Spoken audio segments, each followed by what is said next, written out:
Hey guys, welcome to another Linux tech tips and tricks video. In today's video, we will be talking about resolv.conf.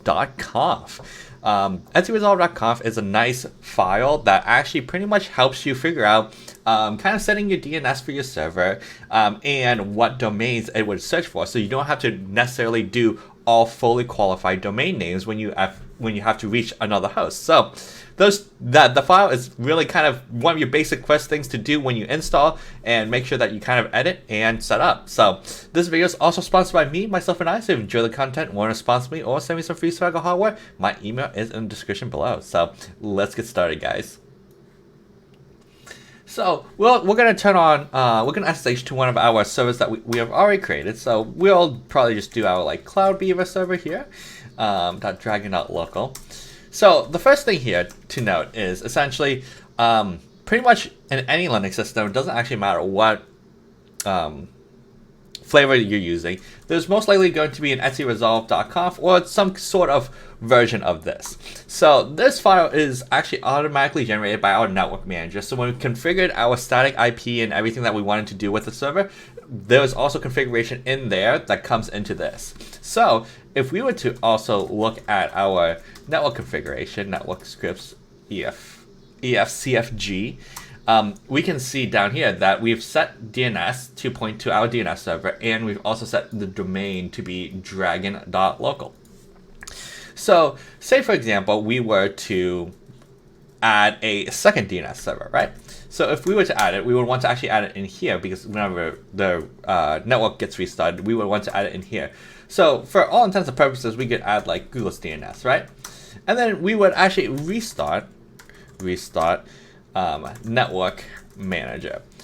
By doing so, we should now be able to see that we've actually added the second one as a second name server here, right? So whenever it reboots, now it will look for DNS for our current DNS server, and if we can't find something, it would go to the second DNS server if my first DNS server was not available.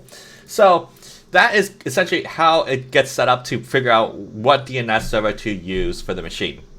Now, the neat part about this is there's this search domain, essentially, where essentially if you type in anything, it will append this domain to it. So, for example, I could log into my CA server by doing ca.dragon.local like this, and logging in.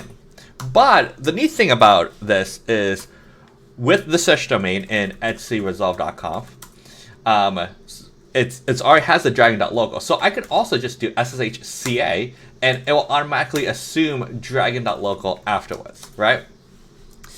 But if I were to take out the search, resolv.conf,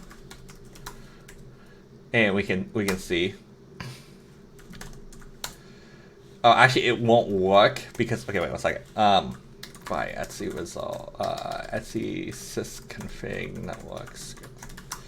I need to move it from here and then restart networking. Now we should be able to see that. Oh, it actually. Oh, so the reason why this actually exists is because I have the host name also set to dragon.local. So give me 1 second. Host name ctl set host name to just be Cloud Beaver. Okay, and log out, log back in real quick.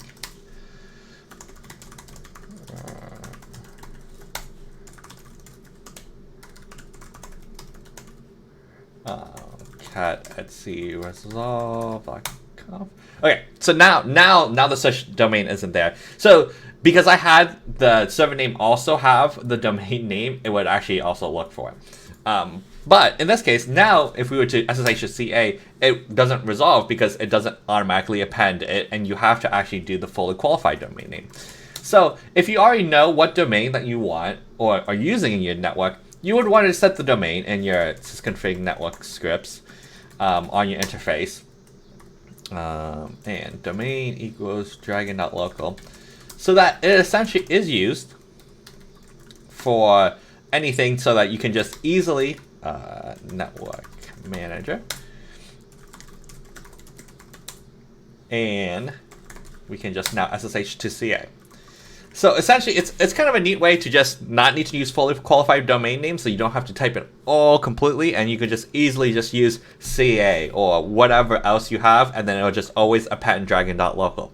Now, if you're worried where it would be like, oh hey, say for example, I typed in like google.com, will it append like google.com.dragon.local? No, it won't. So if you actually have a legit thing, it will also try that before it tries the actual appending too. So don't sweat that out. It'll be all fine. Etsy Resolv is pretty smart. So there you go, guys. So now you can update your DNS and update your domain for your Linux boxes so that you can just easily use your domain name without it being the fully qualified domain name. So if you enjoyed the video, please leave a like, comment, subscribe, and we will see you guys in the next video. Bye.